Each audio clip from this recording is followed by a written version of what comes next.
Station Houston on 2 for Jessica. Looking at you in the camera right now, we see a big cable right between you and the camera. Would you mind moving that for us, and then we'll start the event? Perfect. Thank you.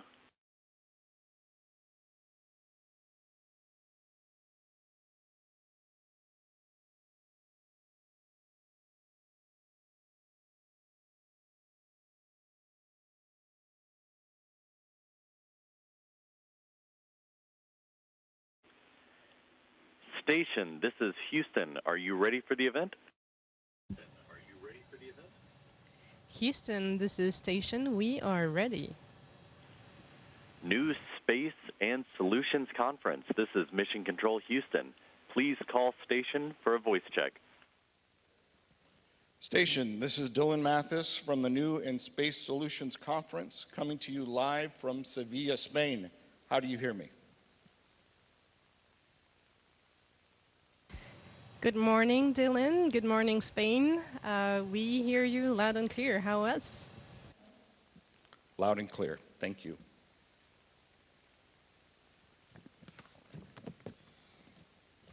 Well, I just wanted to say good morning. It's great to see you guys, not in person, but from afar. And it was so great to see you around the Johnson Space Center, and now my friends are in space. This is just outstanding. So thank you all for taking the time today out of your busy schedules to do all of this. Absolutely, Dylan. It's always wonderful to hear your voice. I wish we could see you, and we would also want to thank Daniel and Alejandra for all of their help with your questions today. Sounds like some really promising young individuals there with you, so we're excited to see what they accomplish. Outstanding. Shall we begin? Great. So we start this live connection with the International Space Station and Seville. The first question goes from Daniel Castro. Please, Daniel, if you can read it from your point, with the mic really clear, please. My first question will be, what has surprised you the most during your first days living and working about the International Space Station?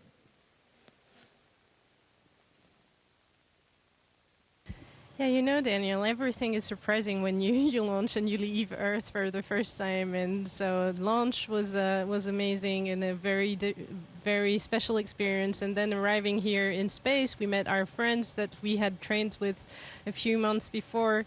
Living and working in here, everything is different. So everything is surprising. From eating with a spoon upside down, it works. Sleeping and floating at the same time, it works.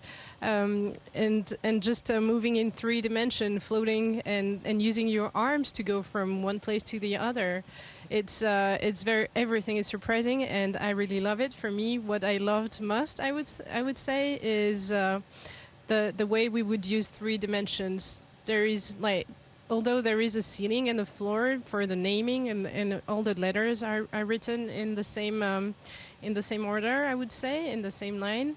But then you can work on the ceiling and then after work on the right side of the Columbus module or another side, and it's the same for all the modules, so it's very interesting. Thank you. Next, Álvaro Pimentel. Good morning of Seville.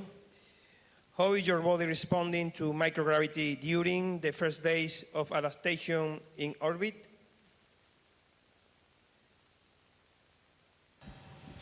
A lot of very different things happen to our body when we're exposed to microgravity. And I think for me, my background is actually as a physiologist. And it's so interesting to think about because, of course, on Earth, we have always evolved from the very beginning of humans with gravity. So suddenly you remove this very, very large variable. And one of the main things that happens is we have this upward fluid shift. So all of the fluids in our bodies, like our blood, shift upward in the body. And that makes sense, right? Because on Earth with gravity is pulling that blood down to your feet. So we have this upward shift. You can see that, especially in a lot of new astronauts, our faces are a little bit more full than they are on Earth. And for me, I think it feels like I'm hanging upside down on the jungle gym when I'm out playing, like as a child, because all the blood, you know, in that position rushes to your head. You really feel that in the beginning. Those first few days, you can noticeably sense that sort of fullness, but then your body really adapts to it. Sometimes you get a little bit more congested up here because of the fluid shift and also because our CO2 levels inside the space station are higher. But your body really adapts and gets used to it quite quickly.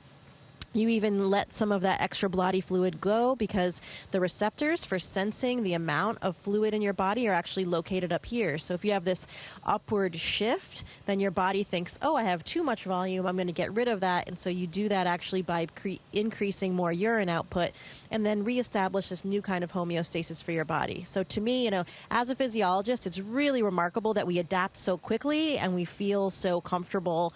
Some people undergo a little bit of space motion sickness at the beginning as your neurovestibular system, all of your inner ear components, they kind of get used to things as well. But after a few days, everybody feels pretty good and normal, and it's really amazing to me that we adapt so quickly to this totally new environment. Quite interesting. Next is the turn for Alejandra, please. Hi, more and more women are taking part in a space mission. What message would you like to send to girls and young women who can imagine their future in space explorations?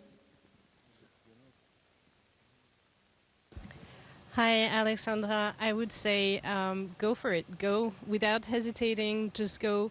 If you have doubts, whether it's for you or not, whether you will be enough skilled or not, don't have doubts. Put your doubts aside and just go for it. Go chase your dream if it's your dream. You have some examples of women who already did beautiful careers in the space field, and I promise there is a place for everyone. For everyone's background, for everyone's dreams, and it's a very fun work environment.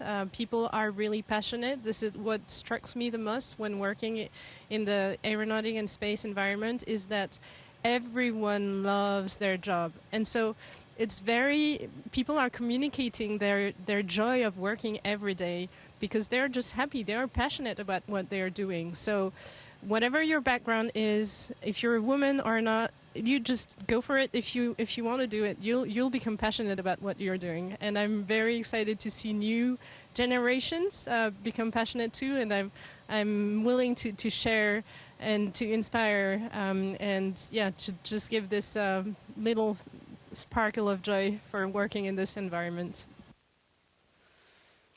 Quite inspiring. Thank you. Daniel Escacena. Your question? Good morning from Spain. My question is about what experiment are you doing during the mission that could be important for the future of space exploration?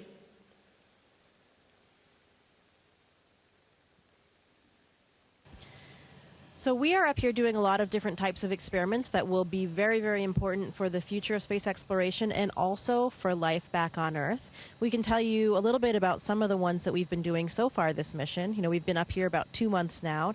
One of the experiments that I have been participating in is called Venus Flow. And this is using the ultrasound that we have on board the space station to look at our blood vessels and to try to understand more about what is happening with our blood flow during the mission. We mentioned already that we have this upward shift of the fluids, and this changes some differences. The microgravity has seemed to change some differences in blood flow in some individuals that can actually cause some problems, leading to things like blood clots. So, of course, we need to make sure that we understand how and why these things are happening so that we can protect astronauts when they're on board the space station, especially for applications when we're going even further. Now that we're going back to the moon and eventually onto Mars, we'll have very long duration missions. Then these kinds of things are very important to understand. What's happening with our eyes. Astronauts have actually had some changes to their vision and some changes to the structure of their eyes in previous missions, so we're doing research on SANS as well. And another experiment that I'm really excited about that just arrived yesterday, we just had a Cygnus cargo vehicle arrive yesterday, and Jack and Chris, our crewmates, are getting ready to open the hatch right now. And one of those experiments on there is a veggie experiment. On my previous mission up here on the ISS, we grew Mizuna lettuce, and this was awesome because we had something green and alive and growing, and we got to eat a fresh salad at the end. But it was also a very important study for the future of space travel, because on these longer missions, we're going to have to be more sustainable and grow our own food. So by doing these types of experiments, we understand more about how to do that for the future. This experiment in particular is looking at the relationship between plants and microbes called nitrogen-fixing bacteria. And this relationship, this symbiotic relationship, is very important because it actually gives the nitrogen that the plants need to grow that's produced by these bacteria. So we'll be looking at some of those interactions in this experiment. And I can complement by giving two more examples in different fields as well. We also received just yesterday the new E4D machine. It's a machine for testing how to exercise in space for a more confined environment, and it's going to be very useful for future exploration mission if we go again for a moon base or or future exploration mission to Mars. So we're going to be installing this and testing this for the first time in here. It's a European design, and I think all of the teams are very excited, not only the European but also around the world. Another example of a medical study that we do too, another European one, is EchoFinder. It's enabling more autonomous protocols for doing ultrasounds, so échographie in French, ultrasounds. And for those, the scientists used augmented reality as well as artificial intelligence so that non-trained personnel can do an ultrasound with finding the right organ right away, thanks to augmented reality and AI. And so with that, it's going to be very important, very useful for Earth too, because imagine in the places where there are like very few medical centers where people don't have access to medical devices, then imagine in the future people might have this in their homes and be able to just do an ultrasound from home and just a smartphone and just right away catch the right organ and send the pics right away to the doctor and then have a efficient treatment right away. Imagine. Quite busy. So now Maria Lopez Santis, please, your question. Good morning. My question is, what means to you to be part of this international cooperation project in the International Space Station, where astronauts and scientists from different countries work together? And please let me give you congratulations for being there. I suppose it's a very big success in your life, so congratulations. Thank you very much. These words are touching me very much, so thank you from the bottom of my heart. You know, being part of a big adventure is already amazing. Being part of a big adventure that unites countries and scientists from all over the world, it has a really special taste for us.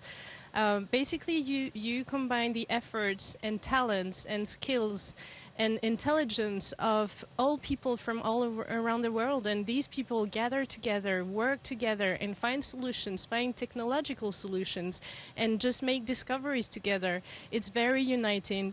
It's very fulfilling, and it gives us a sense of humanity. And like, even if we're raised in different countries, in different environments, in different backgrounds, we're all working together, and it gives us a sense of purpose as, you know, humanity on Earth. It's fantastic. It gives me the goosebumps just talking about this.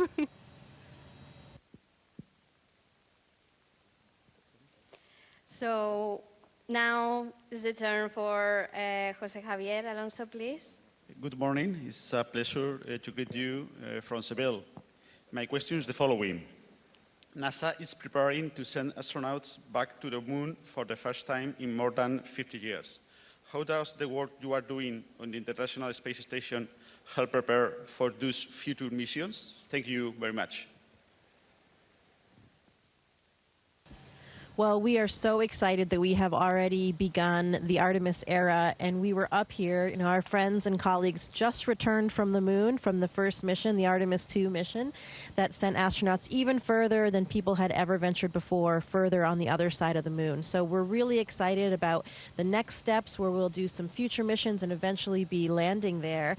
And everything that we do at NASA is incremental. So we are building upon everything that we learned from our previous missions. Now, here on the International Space Station, we have had a continuous human presence for almost 26 years. We've been doing experiments, we've been testing pieces of hardware, and all of those things are bringing us lessons that we have learned on how to take care of the astronauts, how to make sure they're healthy, which types of hardware will work in space and which ones won't. And so this low Earth orbit, where the International Space Station is, has really provided this proving ground, teaching us all of the lessons and demonstrating what we can do when we go to that next leap of going back to the moon. Some direct examples. Here on the International Space Station, we've actually tested radiation sensing equipment, we've tested CO2 removal systems, and we've tested heat exchangers that were directly being used on the Orion missions. So those are things that we understood, learned more about, and tested up here to make sure that they would be ready for the more challenging and distant environment of these lunar missions. And those are things that have carried over from the very beginning of our time here in space, building upon the successes and lessons that we learned from the previous missions. Great. So, Dylan, we have 3 minutes left. Everyone has at least asked one question. I don't know if we have some extra time for 2 questions, or you want to ask? Why don't you do one, and then I will do the final question. Okay. So, please, Álvaro, if you ask this extra question really quickly. From your perspective, seeing Earth from space, what message of consideration would you like to send to those of us living on our planet? So, seeing the Earth from above is very inspiring. It's mind-blowing. It gives us the feeling of unity with all humanity. It feels weird, but you know, we launched far away from Earth, but now it feels like we are closer to Earth. Earth is beautiful. Earth seems, a perfect sphere in the vastness of space, which is really dark. Everything is dark around, but Earth is beautiful. The atmosphere is beautiful, and we just want to share this message with people on Earth, like, take care both of our shared home, humanity's shared home, Earth, and as well take care of yourselves, because everything, the whole Earth with people on it, it's beautiful. Great message.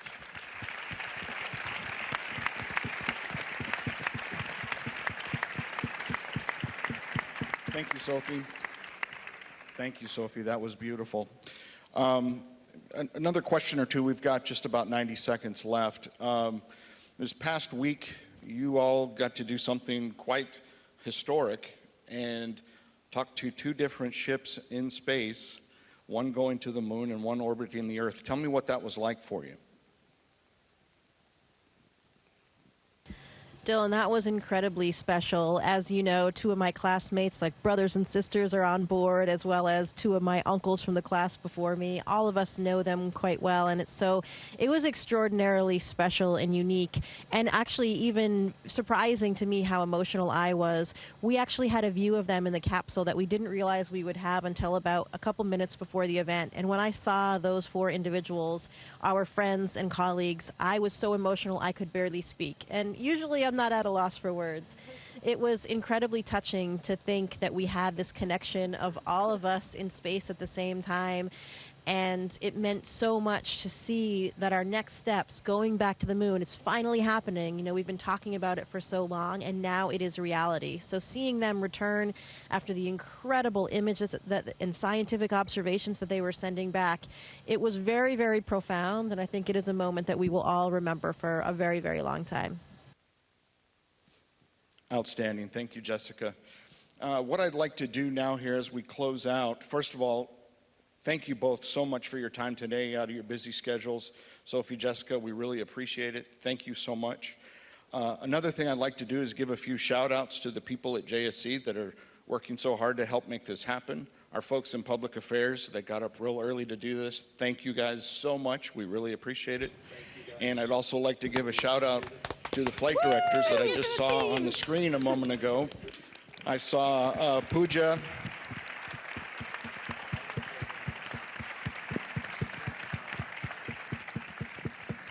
All right, I'd like to give a shout out to Pooja Jasrani and to Diana Trujillo that I just saw on console, and all the folks in the ISS Vicar. Thank you all so much. Jessica, Sophie, thank you. Thank you. Thank you, Dylan. Thank you, Danielle and Alejandra, for helping out. Thank you to all the team.